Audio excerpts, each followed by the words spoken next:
Alrighty, ladies and gentlemen, boys and girls, welcome back to the greatest podcast of all time, the Dirt and Asphalt Podcast. Along with me today, a man who is tall, who lived here, now has since moved to China Grove, North Carolina, and now he races asphalt cars. And we're going to talk about that all right now on the Dirt and Asphalt Podcast. And this man is the one and only Pat Rachels. Pat, thank you so much for joining me today. You bet. Thanks for having me. Yeah, no problem. So obviously Oskaloosa rained out. Gotta love the rain, man. Welcome back to the great state of Iowa where we get rain all the time. Yeah, we're 50-50 this year, so we've been here for we should have had 4 races in. You know, by the end of tonight, we're gonna have had 2 in. But so we're gonna blame you for the rain. Is that okay? Can you take fair. it? Yeah, that's okay. fair. So Pat, you're no stranger to the area. Why don't you tell everyone who doesn't know you who you are, and then just growing up in this area, what you raced, and now where you're at? Yep. So grew up in Knoxville. Raced hobby stocks and stock cars all around, Oski, Bloomfield, Eldon mostly. Started out at Vinton, running hobby stocks there because I could run there when I was 14, and we had an old hobby stock sitting around. I talked my folks into letting me put it together and go run it there. And before that, my dad raced, so I kind of grew up going to the track. He raced, they used to live in eastern Iowa, so he raced like West Liberty, Burlington, Donaldson. And then when I was growing up, he was running at Hawkeye Downs on asphalt. And we always kind of struggled there, but it was a good learning experience for sure. So growing up in Knoxville, what's it like? Primarily sprint cars there. You attend Knoxville a lot, or? Yeah, so I never really got into working on sprint car stuff much, but we used to go, obviously, you know, probably 5 or 6 times a year we'd go, and usually catch a national show, you know, when it worked out. Obviously, when we're racing a lot, you know, Saturday nights we're usually at Eldon most of the time, so we didn't catch too many of the Knoxville shows, but it was definitely, it's a cool track, obviously, and it's always neat to go during nationals, and all that's such a big deal.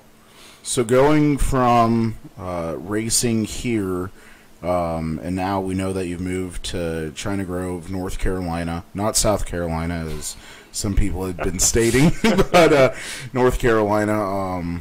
You raced there, late model, asphalt late models. Why don't you tell us about what that's like for you? Yeah, so I moved out there around 2010, and in 2014 we started racing at Hickory, which is a 3/8 old wore out pavement, you know, rough, fun track, and so started out running limited late models, which is 2-barrel class, and then had decent success and ended up winning the championship last year, and then moved up to late models this year, which was a bigger jump than I kind of thought it would be. So we struggled a little bit, ended up 5th in points.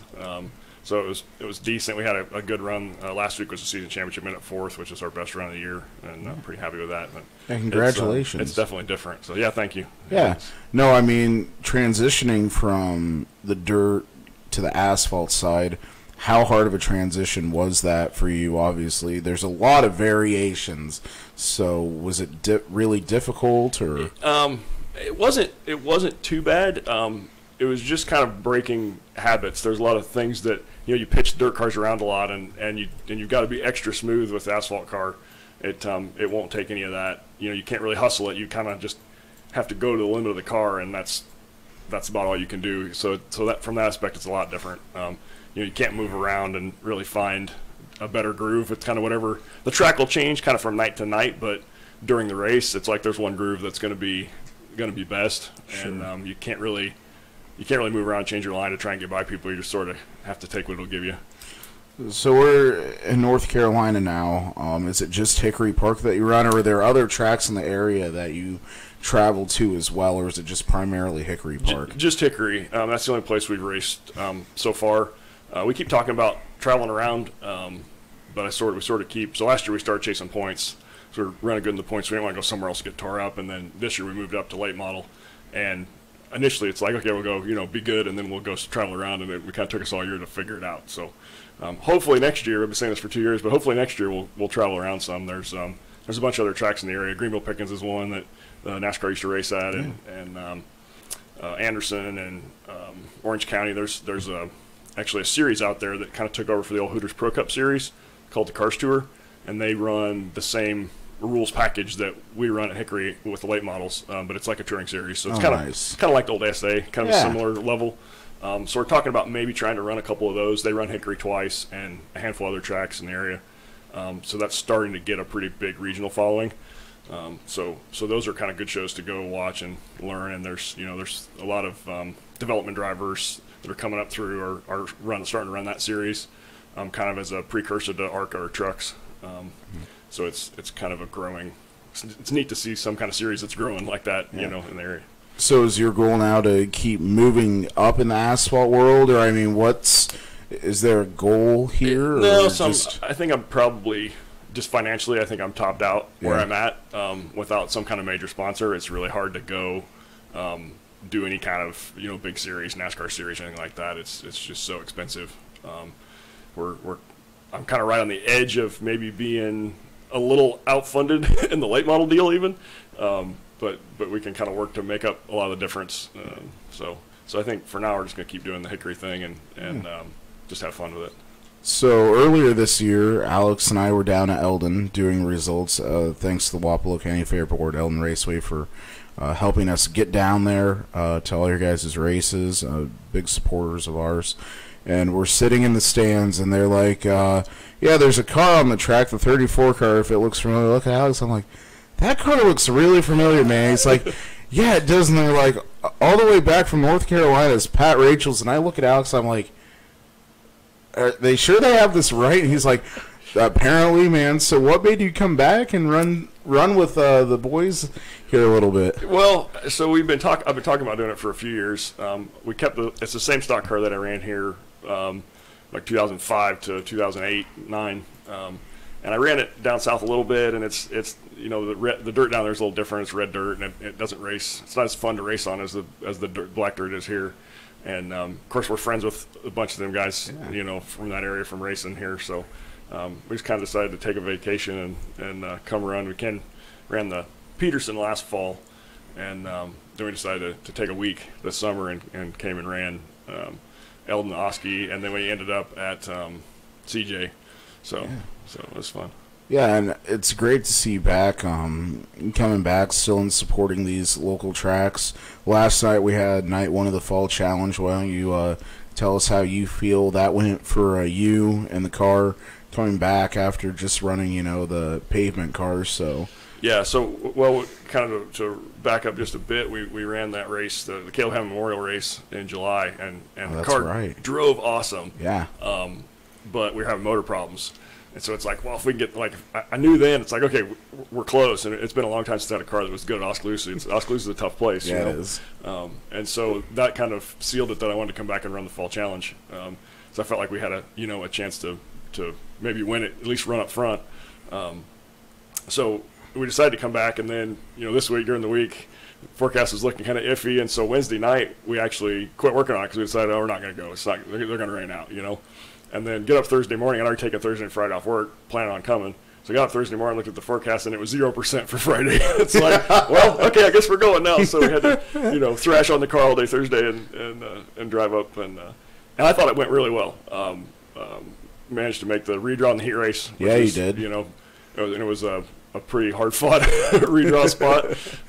So that was good. That was obviously better than we ran when we were here the last time. Yeah. And then in the feature, the car was fast. Like I felt like if I had the track position, I think I could have run with Nathan and Reisler. Reisler was probably the fastest car out of the people that I raced around, and he could just see he was kind of hung up. Nathan had the preferred line. And it was a little narrow, but the track was a little narrow, but it was still really fun. And ended up we were running fourth. Had fourth pretty well sewed up, I think, and then had a caution with like 2 laps to go, and that put me on the bottom, of course. So I lost the spot on the restart, and then another guy got around me on the last lap, which is always a bummer. But it was still fun. I had a blast. That's good to hear. So going from racing when you were younger, hobby stock, and then into the stock car, and now you're in a pavement car, but you still come back and run this. What are some of the biggest changes you've seen over the years as far as, safety, different things like that, trying to improve the sport. What are some of the things that you've really noticed that have definitely helped out the sport and the drivers? Yeah, the on the safety front, the seat technology is probably the one that jumps out, and the head and neck restraint stuff. And those kind of go together. You really need both to for a full containment, to keep your head and neck safe. So from a safety standpoint, that's probably the biggest thing. Obviously on the NASCAR side, they've got safer walls and all that kind of stuff. That's for the speeds they're going, it's things that have really helped them. But on the weekly side, and even Ray here was, he's checked seat belts and make sure you got all your stuff right, which is good. And when I first started racing, the first time you went to any track in the area, people would come look at your helmet, look at your seat belts, make sure you had the right stuff. And down south they don't do that, which I really, at least at the short tracks, the weekly shows, which I found kind of amazing. It's sort of like, well, that's your department, you're on your own, and it's just it's different. So it's that's another thing. It's nice to come back here and somebody's actually checking stuff. You think it feels like they're looking out for the drivers. So exactly, cool. That's awesome, man. I'd say I agree with the seat technology. What are some improvements that you think need to happen with tracks, maybe to be a little safer or things like that? Man, I don't know. I mean, there's it's just hard that there's always a debate about the tractor tires and what to do to kind of set the bounds of the track, and I don't know what the right answer is. It's that's a hard one because you can't, it's probably better than having a wall, because if you've got a wall on the inside, now you've just narrowed up all the runoff area. So if there's a big wreck and you need to miss it, you're kind of stuck. You end up hitting the inside wall, or you're in the wreck. You can't just drive down there and miss it. But at the same time, you can't be racing in the pit area. You've got to draw the line somewhere. So it's that's kind of a tricky one. And there's all different tracks do different things. But sure. That's one. I don't know. It's just kind of constantly evolving. Obviously, most of it trickles down from the NASCAR side, like those guys, the kind of wrecks they have at Talladega, Daytona and stuff. There's just they destroy the car, and they get a lot of test examples. Basically, is what it amounts to, where they can see kind of where the cars bend and what gives and what hurts the drivers and what doesn't, and then all that technology, like the seats and the head and neck stuff, just kind of comes down, trickles down. But you don't see, for the most part, all the cars are pretty well put together. You used to see, back 20 years ago, there'd be some cars that you'd look at and be like, man, the cage in that car's not safe, or that just looks bad. But anymore, everybody's got their stuff pretty well figured out. Do you like? I mean, as far as chassis go, then, like you were saying, do you think that there should be a rule on how? I've heard this from some guys saying, if your chassis is between, it's 2019, it's about to be the 2020 season. If your chassis is older than this many years old, you should have to get a new one. What would do you think that's a bad idea? I don't know. So it kind of depends on how the car was maintained, and if it's been kept inside and it hasn't been bent and straightened a bunch where it's fatigued, as long as it's not rusted or anything like that, and the welds visually inspect okay. Yeah, I mean, I don't see any reason you can't keep running them. Obviously, that's an expense. If the guys that can't afford to buy new cars all the time, you want to keep people at the racetrack. So sure, you hate to make a rule where you make a bunch of guys have to go buy new stuff to keep racing, and kind of what ultimately would happen is those guys would quit or move down a class, or go do something else. So I probably wouldn't be for that. So we have a quick question from a fan, Tony Fitzsimmons. He is a big fan of yours. First, he said he wants to welcome you home, and secondly, he said, what is your favorite memory racing at Eldon, Bloomfield, or Oski? Because I remember watching him growing up at Eldon and Bloomfield. So probably for Eldon anyway would be we won the Peterson at the Hobby Stock in 2004. And that was just cool. We struggled all year at Eldon that year. I think that was the only race we won that year at Eldon, and we put together some stuff just for the specials that year, and it all worked like we wanted it to, which doesn't always happen. It was pretty rewarding. Dad built the motor, and it was pretty cool. So that was a good one. and then probably at Oski, probably the biggest win would be a stock car shootout at Oskaloosa in 2007, I think. Yeah. I think it was 2006. Was it 6 or 7? Okay. 6, yep. Yeah, you're right. That was pretty cool. We had a really good week. They did that was when it was USRA, and they did like a 7-day points thing. Mm-hmm. So it was Oski on Wednesday, and then they ran every night through to the following Wednesday was the second night of stock car shootout, and we won the first Wednesday at Oski, and then came back and won the last night of the, That's awesome. awesome. 7-night swing.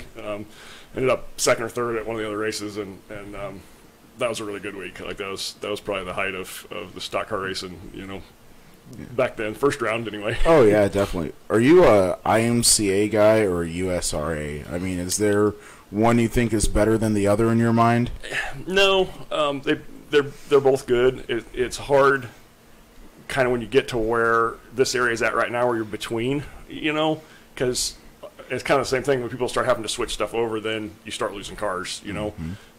When USRA first came in, it seemed like it was a big boost, and at the time I was really in favor of it because I don't really like the 350 carb rule on stock cars. Sure. That IMCA went to, and now it's better because you can run the spec motor with the 500 carburetor, and I think that's really a good combination for the stock cars from a cost standpoint and racing, competitive, interesting to watch. So at the time, I was all in on the USRA stuff. But then they kind of got like they didn't really stay on top of the rules and stuff, and it got a little bit out of hand where you're chasing motors and stuff like that. So I don't know, and I think they've reined that back in some now, but there's not very many USRA tracks in the area. No, there isn't. So I don't really have a good gauge on it anymore. IMCA's cool because you can go anywhere. I mean, relatively, you can go anywhere and run. If you want to load up and go to Nebraska or somewhere and run, there's tracks that you can run. So from that standpoint, IMCA is good because you know the rules package is what it is, and it's going to be the same. And you can show up somewhere that you've never been before and be you're not going to get beat because the local tech guy's letting whatever through. Sure. What kind of track do you prefer? Are you a half-mile guy or 3/8? What's your preference on track size? I like the half miles. Half miles? Yeah, so Eldon's probably my favorite. Okay. With the little tighter corners where you still have to have a car that handles good and you can move around and do stuff. As a driver, you can change it up and make a difference a lot of times at Eldon. So that's probably favorite. But you still have long straightaways. You're going fast, man.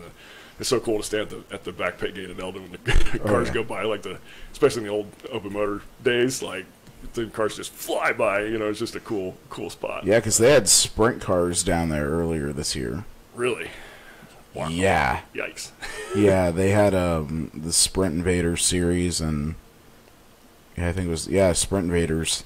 It was pretty crazy to see sprint cars because it reminds me of Williams Grove, like a shorter version of Williams Grove. Because Williams Grove is a lot bigger. I mean, it's a big half-mile track compared to Eldon, but it's the same idea. I think it's awesome. I've always loved Eldon because of the it's like two drag races. Yeah.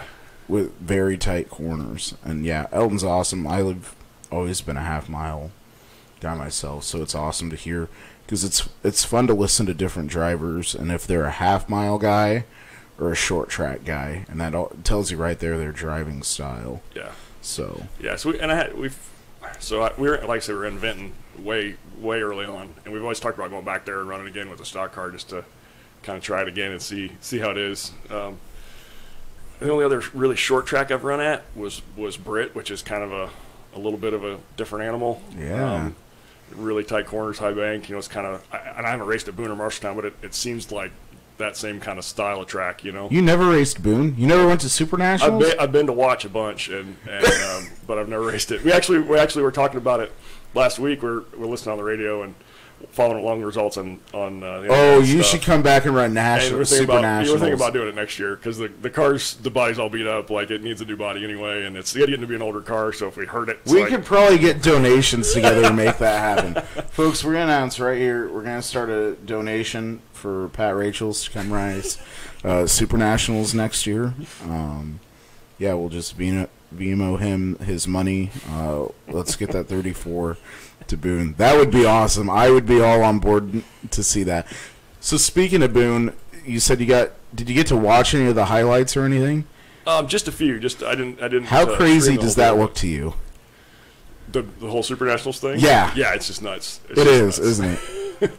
Like so I went. They have a jet dryer Yeah, that's crazy. for a dirt track. I had never been there until I had gone to some weekly shows, but they didn't have the jet dryer then. Right. So we went Saturday night, and obviously it rained a ton.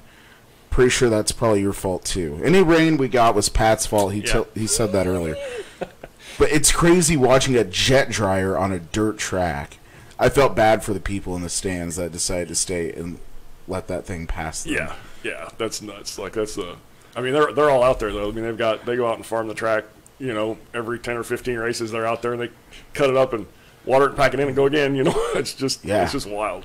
So that car will pass tech at Boone. Yeah, I think so.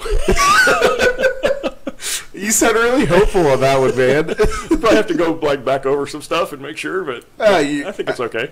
Yeah, you should be good.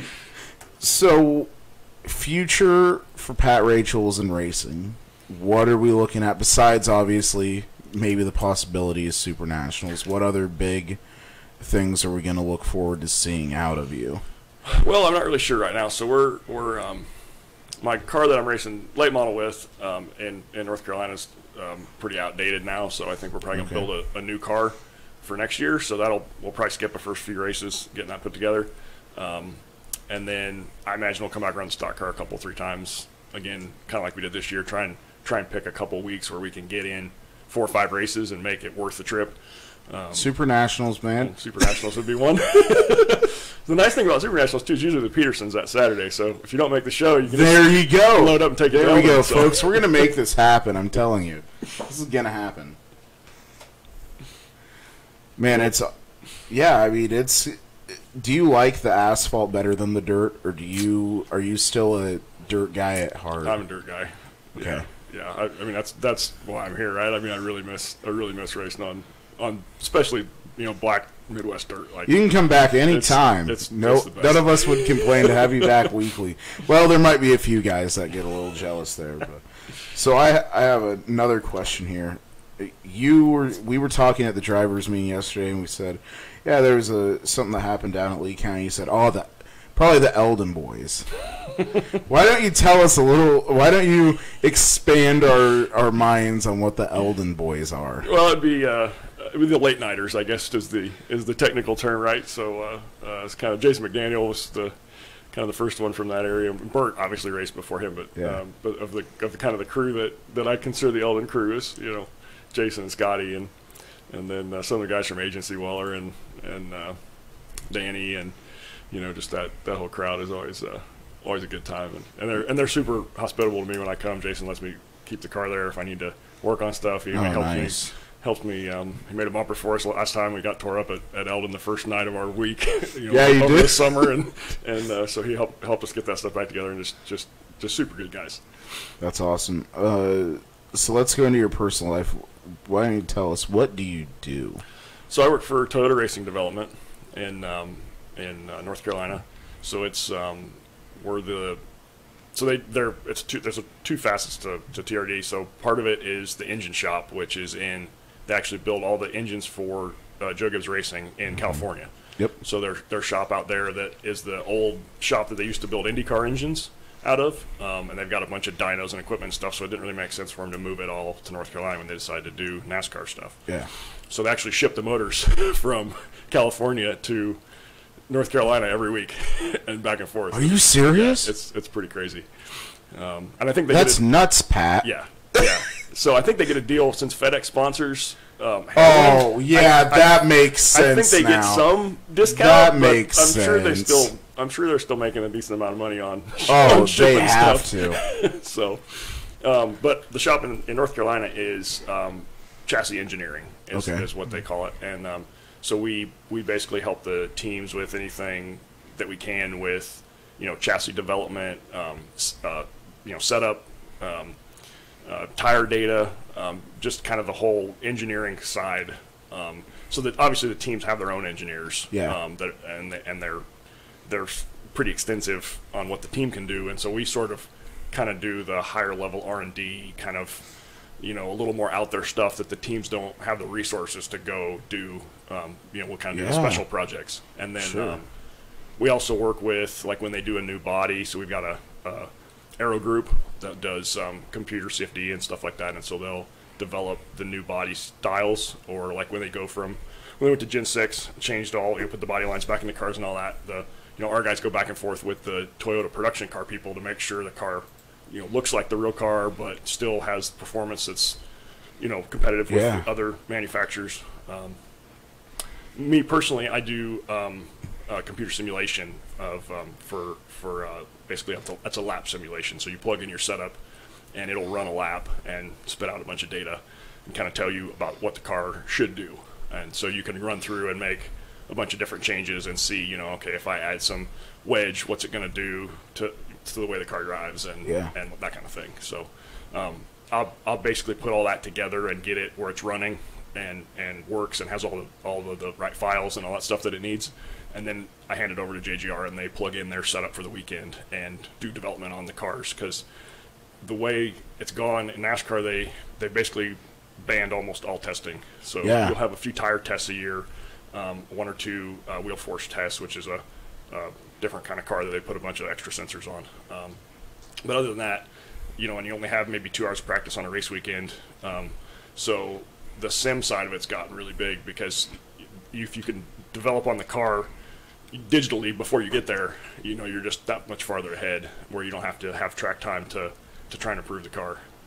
That sounds awesome. You have to be really smart to do that, Pat. Well, I don't know about that. It sounds like it, man. So that stuff was going right over my head. I'm like, wait, what? It's pretty amazing what they can do. It is, without even like I do iRacing a lot. I have iRacing, and I think that's pretty nuts. So to do that as your actual job and find the data and figure out, because it almost sounds like you're kind of figuring out the setup side. Yeah, I mean, exactly. Yep. That's crazy, dude. Yep. So when I have questions on iRacing, I know who I'm calling right away. Pat, spinning out at Talladega. Help me out here, man. You got it. Awesome. Listen to that, folks. I now have my own personal resource to go through, because I suck on the pavement side. The dirt side I got figured out. Pavement side I stay away from. They got the dirt stuff right too. It's awesome, isn't it? It's really cool, and the track changes. Yeah, it's really fun. It is. Do you have iRacing? Yeah. Oh man, we're gonna have to iRace sometime. All right. Awesome. I found someone to iRace with. So, do you get to work with any of the drivers at all? Then, do they come in and test on the sims and stuff? Yeah. So we have, in addition to our computer, offline simulation stuff, we have a driver simulator. So it's on a platform. It's like a full room with a big wraparound screen. Yeah. And it's on a platform that rocks and tips and stuff. And that thing runs. They're up to like 12 hours a day, 5 days a week, that somebody's in there between. So they let the truck and Xfinity drivers come in, which from the driver perspective, those guys get a lot out of it. Especially like people like Christopher Bell. I worked a lot with him coming up because I was working in the truck series. You worked with. You know him? Yeah. Man, we're going to become best friends. I'll tell you that right now. We're going to become best friends for life. So he came in a lot and transitioned. It was fun to work with him because he was transitioning from dirt to pavement, which I'd kind of just done, and it was just kind of it was neat to see like the stuff that he was really good at from his dirt side that some of the other asphalt guys just kind of completely had no clue. Yeah. It's funny because I know they did a video series with him and someone else who did dirt track, and they put them in like simulators and try to get them to tell the other person how to like drive around the track blindfolded and stuff. Oh, really?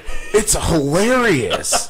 They do, and it just reminds me because I can see Christopher like going out there and doing pretty well, and then someone else like, I don't know what to do with my hands situation. Right. So who are some of your favorite drivers that you've got to work with doing that simulator, besides Christopher, obviously? Christopher, Timothy Peters is one that we did a lot with. He's out of a truck ride right now. He's helping some guys with their late model stuff. But he's a really, really good guy, and he was fun to work with. And I'm trying to think who else came through. Rico was a good one. Really? Yeah. So we had to. You probably had to adjust some things. Right, so we had to make a whole different pedal assembly for the simulator. Oh, shoot. So we had like we had like a second set of pedals that sort of just hung up under the dash, and we could swing them down, and then they had extender rods that went to the actual pedals, because all the pedals have all these sensors and stuff on them, so you can't just move the pedals like you think you'd want to, because you got to be able to switch. They'll split up a session, and one driver will run for 2 hours, then they'll come in and switch the seat out and move everything around for another driver to get it as close to his settings that he has in his real race car as we can get it. That's nuts. So for Rico, that's a challenge, right? Because he's a lot different. He's a little shorter in stature than all the other drivers. So, and he's a super cool guy. Yeah, we got to interview him earlier this year. Yeah, cool. Yeah, he's awesome. A lot of awesome guys. Let's say Casey Kane came to you and said, "Hey, I'm working for Casey Kane Racing on the sprint car side. Would you do it?" I'd have to think about it pretty hard. Really? Yeah, because I never got to really do the sprint car stuff, and I know it's the longer I've been watching racing and stuff, the more those cars appeal to me, and so I'd probably not, because I got a pretty good deal where I'm at, but I'd have to think about it. Yeah, no, that would be awesome. So, you do the simulators and stuff like that. We're going to dig deeper into your personal life. Wife, kids, anything? Nope. Single. 2 race cars. Folks, ladies, listen up. If you live anywhere near China Grove, North Carolina, not China Grove, Nebraska, or China Grove, South Carolina, North Carolina. This man's single. He has a great job. Great racer. I tell you what, Pat, I remember being younger, watching you come up through. You were definitely probably one of my heroes, I'd say. So this question is, who are your heroes? Growing up, watching racing, who are some of the guys that you really looked up to and wanted to be when you were older? Aaron Brown, number one. Yeah. Dad raced with Aaron's dad, Jim, years ago, so they're family friends anyway. And we used to come to Oski every week, in the 91, 92, and root for Aaron. So he's at the top. Dave Hempstead's another one that I grew up watching. We used to go to CJ on Fridays and watch Dave run his. And that's another family friend, but he raced CJ Stalker at Columbus Junction. And his dad, Ron, raced with my dad, and actually my dad's first car he bought from Ron Hempstead. So there's a lot of connection there, too. But that was, growing up watching those guys. Ronnie Boyce would be another one. Yeah. I used to watch at CJ. So those guys, as far as dirt track local stuff, those are my... Bigger stage, was there anyone on the large scale? Like Dale Earnhardt? Yeah, I was a Ricky Rudd fan. Okay, hey, nothing's wrong with that, man. That's awesome. He was my guy. Earnhardt was sort of, he was fun to watch, but he was always moving people and. Oh yeah, he always was causing something. Yeah, I've always had stuff ruffled. So that, he wasn't. I didn't always pull for him, but later on it got to where when he wasn't having success and he was starting to kind of come back, and so I was towards the end there, I was getting to be a pretty big fan of his too, but. That's pretty much it. Rudd was my guy when I was a kid, Anyone in the sprint car world? I never really pulled for too much sprint car guys. Johnny Herrera was probably, when I was a little. Oh, yeah. He was my guy. When we used to go, in the late 80s, early 90s, go to Knoxville weekly shows. He was the man. Sure. And Skip Jackson was another good one. Yeah, Skip was a phenomenal driver. Yeah. Crazy, too. Did you ever meet Skip? I've never met him, no. Oh, he's hilarious. His son works at the track at Knoxville now. Okay. Does some film stuff and whatnot, and cool. His son is just like him. Crazy, hilarious.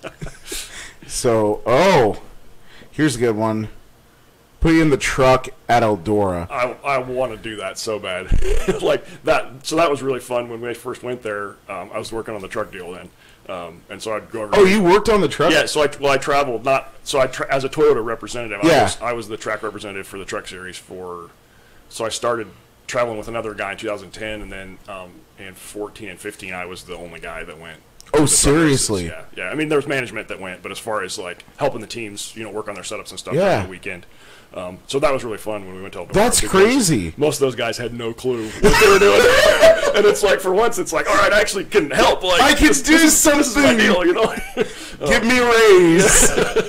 So that was really cool. That race is one of my favorites. It is my favorite of the any of the stuff the NASCAR. Do you think it'd be cool if they got an actual NASCAR race on there? Maybe not the Gen 6 body, but maybe an older bodied car? Yeah, and I'd like to see them go to some other tracks too. That Eldora is a badass track, but it doesn't really fit those cars that good. You know, you end up just kind of banging off the wall. And what would be a cool track for them to go to? Knoxville is kind of the first one that comes to mind. Just because the facility's there, right? Like they can the facility probably because there's not so much banking, and that's I feel like that might be the killer at Eldora is that there's. See, Alex and I went to Kings Royal this year. And we were talking to, like, Tim Schaefer, Jack Hoddenchild. By the way, folks, we are going to have Tim Schaefer on Monday night to see what's up with him after everything. Anyway, so they're like, this place is slow. And I'm like, you guys are in, like, the 13-second bracket. Oh, it's slow. Why? They cut too much banking off for the effing NASCAR trucks. And I'm like, I lost it. And they're like, it's slow. And I'm like, you guys are 2 seconds faster than Knoxville. The speed wild. there is insane. Yeah. Even in the trucks, I mean, they're going, what, 100? 90 maybe? Yeah, probably in there? 90. Yeah. Yeah. They really struggle to. They don't have a whole bunch of downforce like the sprint cars do, and they don't have the rear suspension stuff like the modifieds. They have or truck the late arms, don't they? Yeah, they still have the truck arms. That's awesome. It was actually interesting because we had to get them. So we all kind of thought when we first went there with the trucks that you wanted to kind of get them jacked up like late models do, kind of like right front down, left rear up, And it turns out that the truck arms kind of bind up when you rock the chassis. Oh. So you actually want to try and keep it flat. Really? You have better drive if you don't twist the truck arms up. So, which is a whole different thing. Folks, we have two things we're going to do here for Pat. One, we want to get him to Boone next year. So we're going to start a page for that. And the other thing we're going to do, we are going to everyone needs to start messaging Joe Gibbs Racing, and we're going to tell him that Pat needs to be in the truck at Eldora. He has the best chance of them winning that thing in their entire lives. And if they don't, then we're just going to boycott Joe Gibbs Racing. Hey, I'd drive it if they want to put it together. I'm all in. Have you ever thought about, like, hey, you guys should put me behind the wheel of one of these things for a race? I mean, I've floated it a couple times to a few people, but it's all just money driven. I mean, you've got to have it costs so much just to go. I mean, it's like a $6,000 tire bill for a truck race, and it's just you got to pay 10 guys, 5 to 10 guys, depending on if you got a. I think we could probably get a pit crew put together. Yeah, probably. I mean, I could see. For Eldora, you don't need a full blown pit crew because no, they just you don't gain or lose spots on pit road for that deal. So no, I think we could probably get a crew together if you want to race at an asphalt one. I think you could probably get Scotty and Danny and myself and McDaniels and Alex, and I think we'd be more than willing to help you. I could definitely see. Scotty and I, we could be your tire guys for sure. We'd be the fastest ones ever. And I know Scotty's watching right now still. So Scotty, how about that? You and I will be Pat's tire guys if he ever gets to race on an asphalt track. We'll fly out just to help you, and awesome. So would Danny, I'm sure. Awesome. So we're glad to have you home, Pat, for the weekend. Sorry it rained out. Obviously, Mother Nature, she just doesn't like racing in Iowa this year. Yeah, it seems like it's been really bad. It has been. Following along when you guys got rained out like the first 3 or 4 weeks here, right? Like it was just at crazy at the least. beginning of the year. It's been like that for a few years, though. For some reason, it's just like, let's look at the schedule, race season in Iowa. Yep, nope, we're not letting that happen for another month. Bring on the rain. Yeah, bring it all on. Bring it all on. So, well, Pat, we don't want to take up too much more of your time. We know, obviously, it sounds like you have some beer you need to go drink, according to Mike Kennedy. And I'm sure you got a lot of other stuff going on because you're just home for a few days. It's turned into a vacation, just a vacation now. So got the racing's out done. So just hanging out, having a good time, going to the party, I guess. Yeah, there you go, Pat. Again, the Dirt and Asphalt fans want to thank you. I want to thank you a lot. It's been great having you on here, getting to hear from a just a guy from Knoxville, Iowa, now that's in China Grove, North Carolina, working for probably one of the biggest, pavement deals around. I mean, you hear about Toyota race development everywhere. I know that now that's we're going to the playoff race, the Hollywood Casino 400. Thank you, Mike Wanders, for the tickets. I'm just going to start going around to guys and saying, hey, you need to let me in there. I know Pat Rachel really well, and we'll just see where that gets us. Probably not far, but I'll try my hardest. Be careful. You say it to the wrong person, it might not get you anywhere. Yeah, we might get kicked out of the track. We'll watch our P's and Q's. But, Pat, it's awesome. Congratulations on everything, because it sounds like, man, you're having a heck of a career. We wish you luck back in the Asphalt late model. Hopefully you get that new car put together. Send us some photos. Yeah. If you have any body panels you want to bring back, so I mean we have one loan. Yeah, I can definitely nose wing. I can definitely float you some decorations. Awesome. We got a whole pile of doors and stuff. Oh, great! That's what I love to hear. So, thanks again, man. It's been thank you. It's been a lot of fun having you on here. Absolutely. So, Glad to do it. Well, folks, this is going to end the DNA exclusive interview with Pat Rachels. Thank you all again for watching. Obviously, Austin's not racing tonight, but there's probably racing somewhere, so either get on your phone, try to find it, or try to get your butts in the stands somewhere at least. So, as always, you guys keep her clean and keep her green. We're out.